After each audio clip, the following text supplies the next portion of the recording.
Hello everyone, welcome back to my channel. Today in this video, I just want to share how to connect Samsung S25 with computer. So to transfer a data. So this method we applied any Samsung model, especially Samsung S25, 24, 24 Ultra, that's more higher model. So basically this is the Samsung charger, which is original. And this will comes together with Type-C USB cable. So just like a normal, we're gonna connect from here USB Type-C cable to a computer. So make sure that your computer must have Type-C cable socket. So for me, my laptop, this has Type-C port right here, so I will just connect here.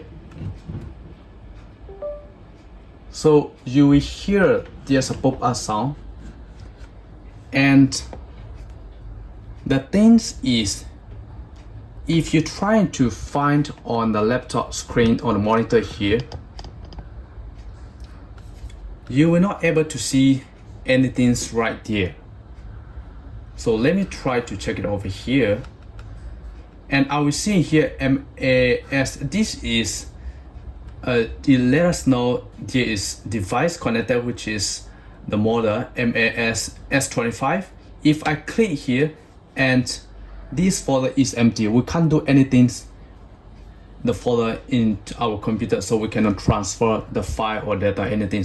So what we're gonna do is here, and here the Samsung screen, we didn't see anything.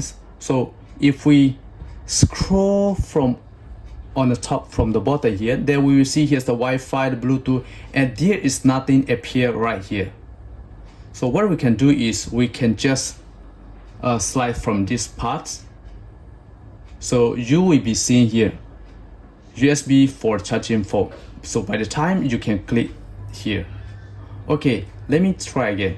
So what you're gonna see is in this position, you can't do anything right here. So first thing is, as usual, you need to scroll down the screen, that all the notification will be here, but there is no USB connector notification right here. So what we're gonna do is your hand from this, you just use from this position, and you will see here USB charging phone. So just click right here, and then here you must choose to transfer file, and of course we need to provide our password if you set a password to your phone. And then here the laptop, you will see your file is able to transfer. Alright, so this is how the way we're going to transfer our Samsung S25 to computer. I hope this video will help for someone, and thank you for watching my video.